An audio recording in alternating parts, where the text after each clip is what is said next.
It's the Ross Tucker Football Podcast. Oh, yeah, it is. But it's not just any Ross Tucker Football Podcast. It is a teaching tutorial Thursday, which means it is a Greg Cosell Thursday. The civilian GOAT from NFL Films University, the NFL matchup show. You know, by the way, we're presented by DraftKings. I love DraftKings. DraftKings. That's a little bit tip of the cap to the people back in the day. I love, it's the little things in life. Every Thursday, one of the YouTube comments we get, youtube.com/Ross Tucker NFL, is from my guy Joel Swisher saying, it's a Greg Cosell Thursday. Every week he does it. Every week he leaves the same comment on the same video, and I don't know why, but it makes me very happy. Any of you can get a shout out from me. Like, I will record a 30 to 45 second video on my phone and send it to you. All you have to do is subscribe to youtube.com/Ross Tucker NFL. Again, subscribing is free, right? All you're doing is like, you're hitting the thumbs up button. That's it. Just hit the thumbs up. It's free. You're not costing you anything. And make a comment so I can see that you did it, because I can't track everybody that subscribes. I can track everybody that makes a comment. We will have a sponsor confirmation email winner tomorrow. We've had a bunch of good sponsors this week. And if you forget them and you need something, go to rosstucker.com, click on the sponsor tab, and then the spread the word winner, looking for a few good men or women to step up to the plate and share on Facebook, or how about quote tweet? You will get a retweet from me and or at Ross Tucker Pod. So at Ross Tucker NFL, at Ross Tucker Pod. All you have to do is quote tweet the show saying how much you love it, because I love quote tweeting you guys saying you love it. I love Gary David because Gary David is the latest patron. Patreon.com/RT Media. That's where you see the food grades, the power rankings, the Friday picks, and of course, the even money bets in black and white. It's Big Show time. The Big Show. The man needs no introduction. You follow him on social media at Ross Tucker, at Greg Cosell, because you want to know everything he's up to. NFL matchup show is fantastic. It is a must DVR show. Must DVR unless you're an early riser like me. All right, Greg, much to get to. We got a big game tonight. It's the undefeated Arizona Cardinals against the 6-1 Packers, but we've got some issues. Looks like J.J. Watt might be out for the season, and we know there's no Joe Barry, Devontae Adams, or Allen Lazard tonight for the Packers. So what will you be looking for? How do you think that affects the game? Well, a couple of thoughts. If we look at the Green Bay offense, what I think you're going to see is Aaron Jones playing significant snaps at wide receiver. He's capable of doing that. They have another back in A.J. Dillon, who's certainly capable any given week of carrying 15 to 20 or 20 plus times if the game demands it. So I would expect to see Aaron Jones line up as a true wide receiver on significant snaps. As far as the Cardinals defense, Watt is a big loss. He's actually played very well. But the player to me that has really flashed when I watch tape of this Cardinals defense, which has played well, by the way, is Isaiah Simmons. He's now doing what I believe that they thought he could do when they drafted him. He plays in multiple spots. His length, his speed, his activity, his range, it now shows up on tape, and he can match up man-to-man on tight ends. So I would look for the Simmons-Tunyon matchup tonight as well. You know what? The thing I don't think people are realizing enough, Greg, that I wanted to get your thoughts on. Arizona runs the ball really effectively. Remember last year, everybody was like, oh, James Conner stinks. He's done. Every time I watch Arizona, I feel like Chase Edmonds and James Conner, James Conner probably outweighs him by like 40 pounds, but I feel like they're running it. I don't know what the yards per carry is, but when I'm watching the red zone, you're the one watching the coaching tape. It's like you think Kingsbury, you think Air Raid, they're running it very well. Well, they don't run it with high volume, but they run it effectively. And I think that's ultimately what they want to do. Because one thing they've done more and more of, and this presents problems for defenses, is they're lining up with what we call 10 personnel, Ross, meaning one back and 4 wide receivers, because they have 4 wide receivers. And what that does is it spreads the defense, as you know, and it creates lanes for the back. So they're running very effectively, not at a high volume because they're still a passing team. But the other element you see with the Cardinals, and this is where I think Cliff Kingsbury is doing a really good job growing as an NFL coach, is this offense is no longer static in terms of how they line people up, because that was always kind of a staple of the air raid, is that you just line people up on the left, on the right, you don't move them. Now you're seeing more movement in terms of receiver distribution and location, and you're seeing more motion. And I think Rondell Moore is one key to that, because he's a motion movement receiver, and they're taking advantage of that. Love it. Let's get to the Cincinnati Bengals. Now, they're playing the Jets, so it's, I'm not really that concerned about the matchup per se. I am concerned about what you're seeing from the Bengals. I mean, I tweeted this week, Greg, or maybe Sunday, at Ross Tucker NFL. When you're talking 11 personnel, quarterback, 1 running back, 1 tight end, 3 receivers, I'm not sure there's very many offensive skill groups that you would take over the Bengals for the next 5-10 years. When you think about Higgins, Boyd, and Jamar Chase, of course, this Uzama has been a revelation. Yep. Mixon at running back and Burrow at quarterback. That's a pretty darn good group of young people there, Greg, in the 11 personnel. Well, I have to tell you that watching the Bengals O and the Ravens D was one of the most fascinating watches of the season from a tactical and schematic standpoint. Because if you just think about it, one of the things the Ravens do really, really well is they show a lot of multiple fronts with pressure looks. They'll get 6 people on the line of scrimmage, 7 people on the line of scrimmage. Now, we know that they're not all coming, but as an offense, you don't know who's coming and who's dropping. And you know this, Ross, from being in the league and just general football. You do not have a passing game if you can't protect your quarterback. It doesn't matter how good your quarterback is, how good your receivers are. If you can't protect the quarterback, you have no passing game. So what really stood out on tape was the Bengals' approach. They put, not obviously on every snap, but third downs, critical down and distance situations, they went protection first. They put Pirine and Uzama in the backfield. So they essentially had a 7-man protection concept, because they were going to make sure that Joe Burrow was comfortable in the pocket. And then they worked their pass game that way. And that's where it started. So that was really fun to watch. And they did a really, really good job with that. And even though there was some leakage in the first half throughout the game, it really played out. And Burrow was a comfortable player throughout the game. Very interesting. So our listeners right now, Greg, are saying, why don't more teams do that more often? Why don't you have 7-man protections, 3-man route, quarterback has all day, and the receivers will eventually get open if the quarterback has all day? You only do that against teams that really have strong pressure packages and show a lot of pressure fronts. If you're playing a defense that's essentially a 4-man D-line pass rush and drops into coverage, you don't need to do that. So it's really a function of who you're playing against. There are teams in the league, Baltimore is maybe the prime example, but there's certainly others that line up with a lot of these pressure front looks, and you don't want to start guessing. Based on film study, there are always known pass rushers more than other players. Certain guys, hey, they're more likely to be part of the pressure scheme based on our film study than others. But still, you can't guess, Ross. You know that. You can't say, oh, well, here's what we think's going to happen. You have to be prepared to protect. And the Bengals did that. But you don't have to do that against every team. That's based on film study and based on your opponent.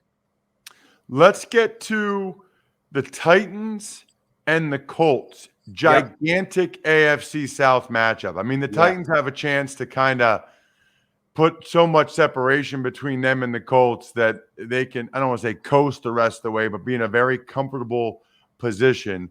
Really looking forward to this one.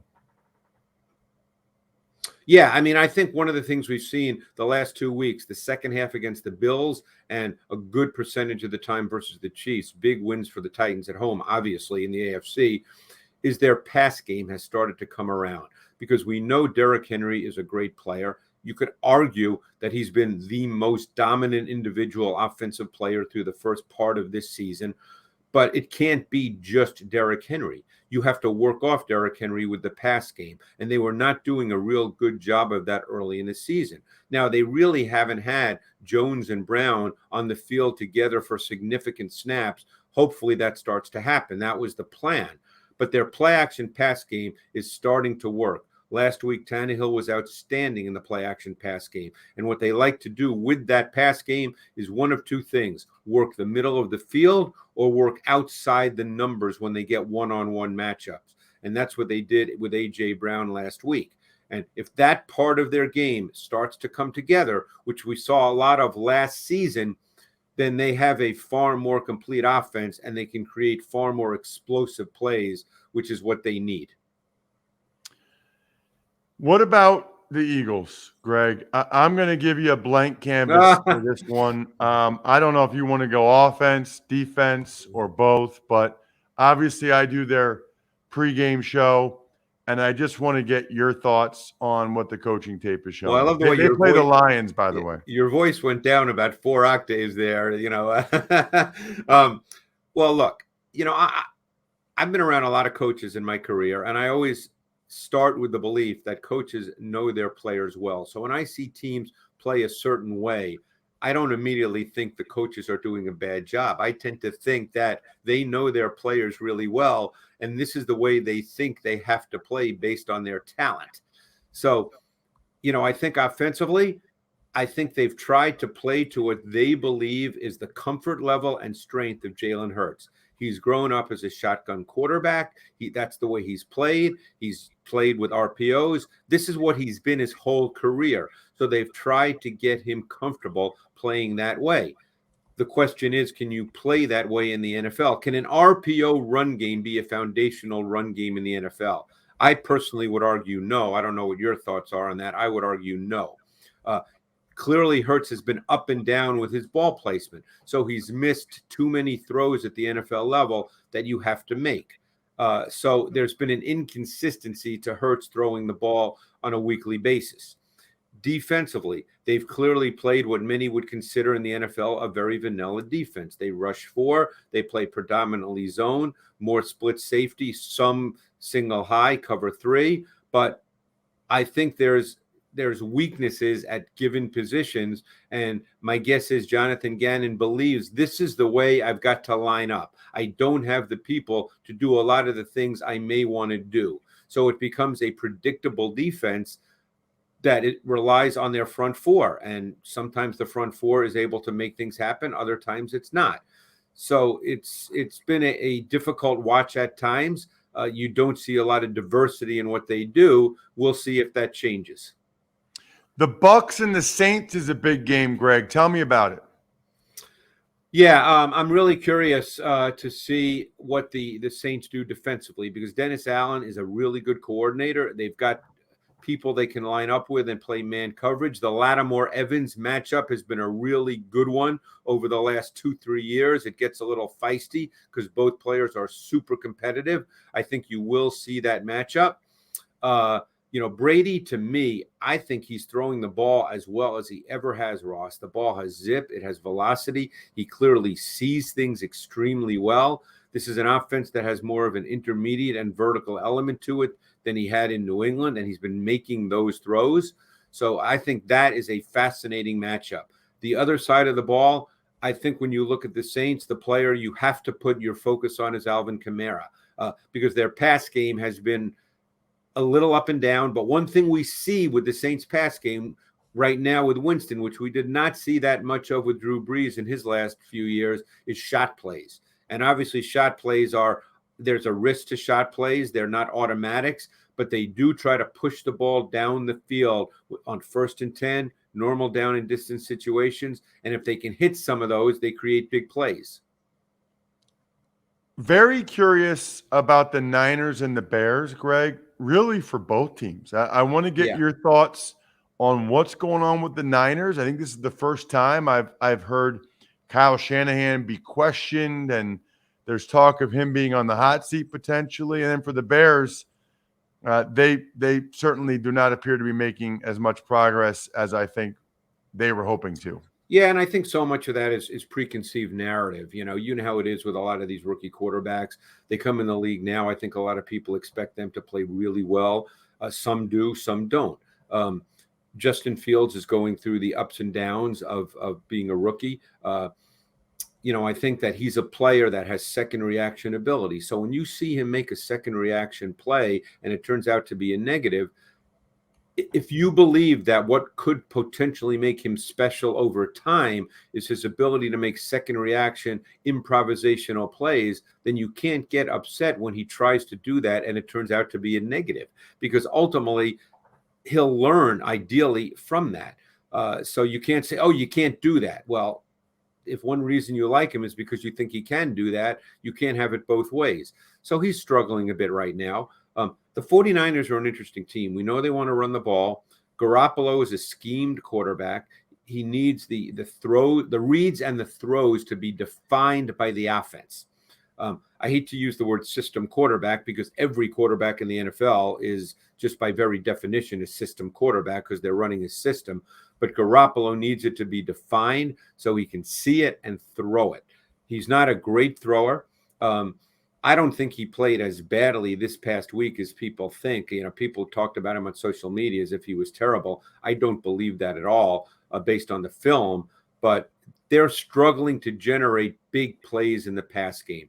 And it's just too hard in this league when you want to run the ball, and that's their foundation. If you don't create explosive plays in the pass game, it becomes too hard. So the way you say that, Greg, it makes it sound like Jimmy G's not real good at going through his progressions, not real good as a drop back passer. Well, I think ultimately what he is he's a quarterback that the longer he stays in the pocket, the less effective that he is. I think he's a timing rhythm player, whether it's the straight drop back game, whether it's the play action game, that he needs to hit that back foot. And I think the ball needs to come out. The longer he stays in the pocket, the less effective he is. A lot of talk this week, Greg, about the Chiefs and what's wrong with the Chiefs. They play Monday night against the Giants, who somehow got a win without any of their skill guys actually playing in the game. It's kind of remarkable. Yeah. I guess we can talk about both sides of the ball, but certainly, the Chiefs only scored 3 points, Greg, and everybody knows the answer as to why. Well, no one knows the answer. I can just tell you what the film shows. And if you recall, Ross, I talked about this starting very early in the season, maybe even starting week 1. Mahomes has always been a player that's made a lot of second reaction improvisational plays. He's been the best in the league at that over the time he's been a starter. That's what he did too at Texas Tech. It's the reason that a lot of teams, and I remember speaking to coaches at that year's combine that had some concerns about him. They just didn't feel he would run the offense within structure. Now, that seems laughable now to some extent, but he always walks a fine line between playing within structure and playing with outside of structure. And he's been so good outside of structure that it's been a non-issue. But outside of structure does have a certain randomness to it, Ross, as you well know. It has a randomness for the O-line. It has a randomness just for the play itself. And right now, that balance has shifted a little bit to the fact that those plays are not being made. The other thing I would say is they're a big RPO team. And again, I'm not sure an RPO is a foundational run game in the NFL. So the combination of those plays not being made by Mahomes in recent weeks, going literally back to week 1 and 2, and a run game that they can't fall back on has made their offense a little stuck. And one final point, which is really important. Teams are playing a lot more split safety coverage against them, including 2-man coverage. And that takes away a lot of those big play explosive elements where Tyreek Hill can just run away from people. So there's been a lot of factors that have played into it. I think they need to do a little bit of a reboot and they will, because Andy Reid's done this a long time, and Mahomes obviously is a very talented player. So they'll figure it out, but I think they're just struggling through all this right now. Steelers and Browns is the last one I wanted to ask you about, Greg. You know, watching the Browns Thursday night, I guess from my perspective, it looked like that's kind of how the Browns want to play, whether it's Keenum or Mayfield. We don't know if Baker Mayfield will be back against Pittsburgh, but Case Keenum threw for 200 yards, a touchdown. They ran the crap out of the ball. It feels like that's who the Browns want to be. That's who they are. And I know a lot of people will say that, oh, anybody could run that offense. Obviously, there is a difference between Keenum and Mayfield. Mayfield can make better throws in situations where you can't be totally proactive with what you do. So if you get to 3rd and long, Mayfield can throw it better than Keenum. But as far as, look, they played a team that couldn't score very much in Denver, so they never had to step outside of what they really want to be. So that game played out perfectly. We'll see who plays quarterback. I know Mayfield said that, he feels much better now. So we don't know at this point. But this is who they are. This is what they want to be. Then each game dictates if you can stay with that approach throughout the whole game. They could against the Broncos. There may be some weeks where they can't, and then Keenum is going to have to make throws if he's the starter. At Greg Cosell is the Twitter handle, which is a great way to always know everything Greg is up to. If you're not on Twitter, by the way, you can just follow whoever you want and just get the content that you want, like knowing when Greg Cosell is available. At Greg Cosell. Thank you, Greg. Thanks, Ross. And thank you, Crocs. I saw where the D-end, Franklin Myers for the Jets, he was wearing Crocs the other day. He knows what's up. You don't have Crocs?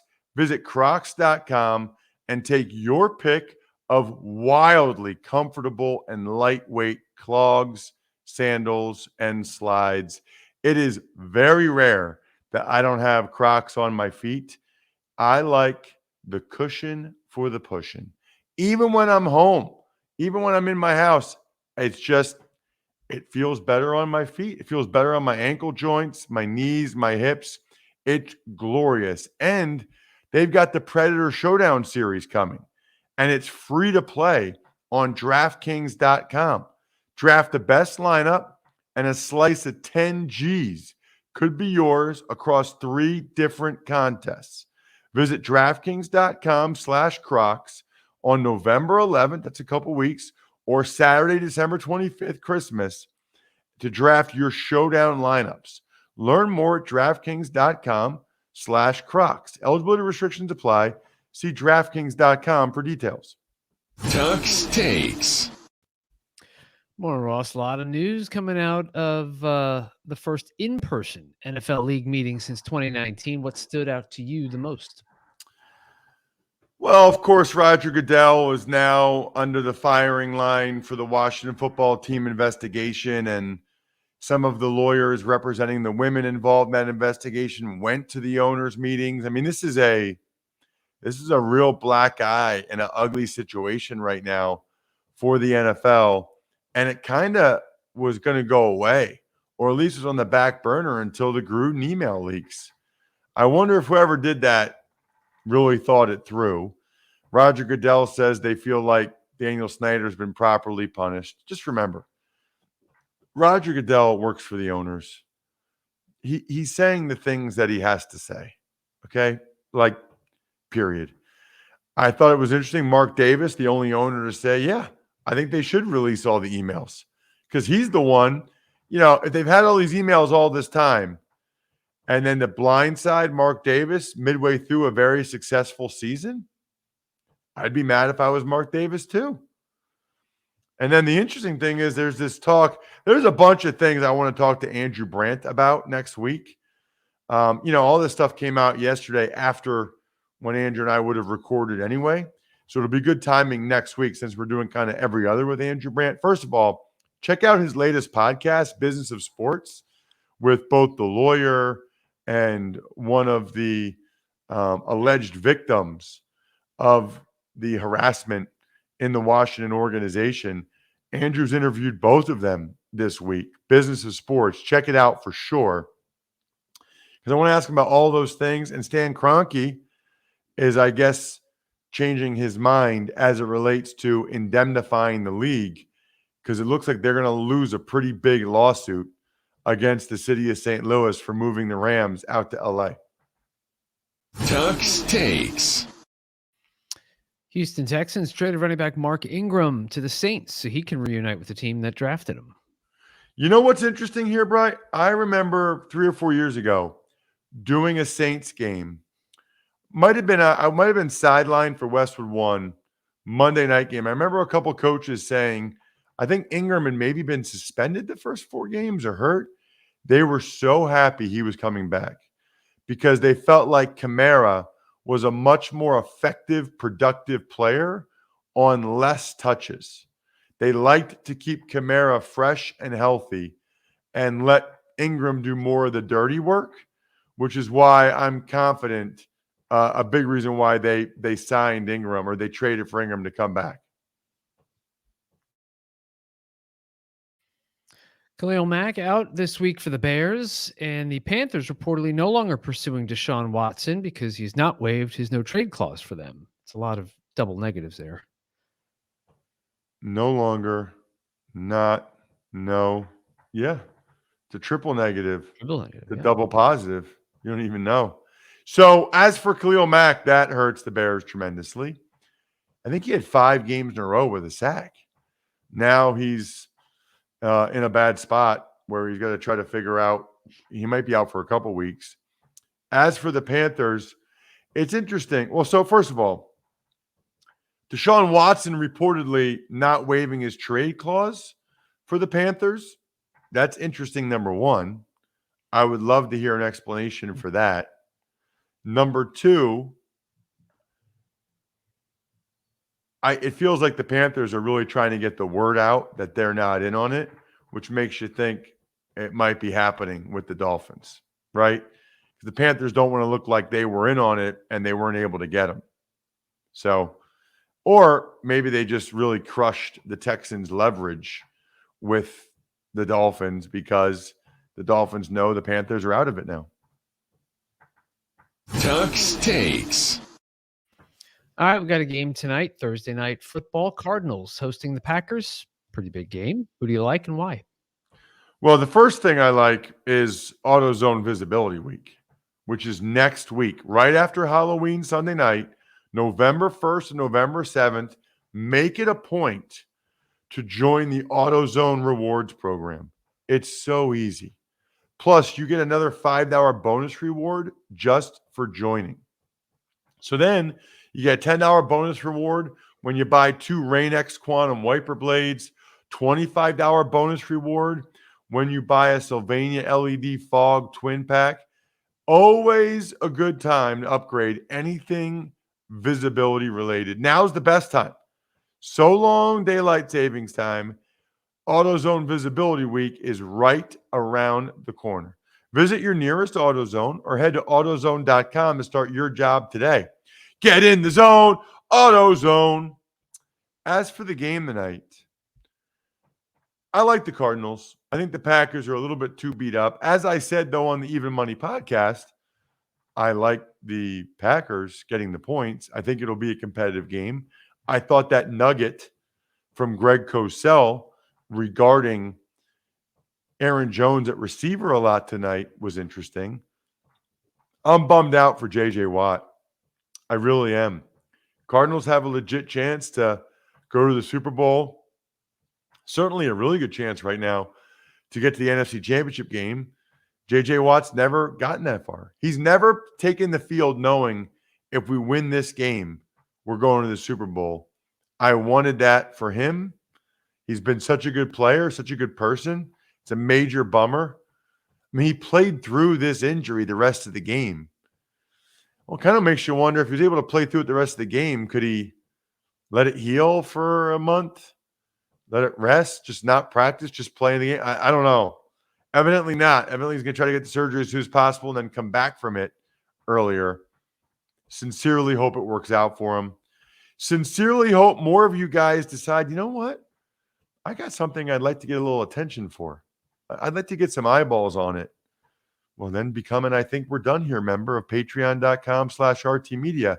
like Delicious Pizza Boy Brewing, like Very Cool Sporticulture, cool gift, Vision Comics with an X, HumanHeadNYC.com if you're into vinyl records, another cool gift, and then SteakhouseSports.com if you like making games a little bit more interesting with my guy Chris Aronchek. Really a lot of cool things there. Tomorrow, I will recap tonight's Thursday night game and give you all my picks for week number 8 already in the National Football League. College draft, even money, both fantasy feasts, and I think maybe even 2 business sports all posted. You got plenty of time to watch, listen, whatever. Giving out some winners tomorrow. We want winners. We're like Mike Singletary. I think we're done here.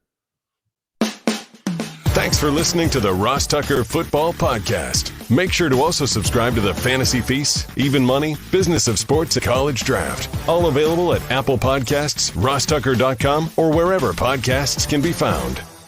A lot of times on the show, I mentioned DraftKings. Here's what you need to know. You got to be 21 or older, New Jersey, Indiana, or Pennsylvania only. New customers only. Restrictions apply. See DraftKings.com/sportsbook for details. Gambling problem, call 1-800-GAMBLER, or in Indiana, 1-800-9-WITH-IT. By the way, if what I was talking about included a deposit bonus, doesn't always, sometimes it does. Deposit bonus requires 25 times playthrough, and deposit bonuses are paid out in site credit.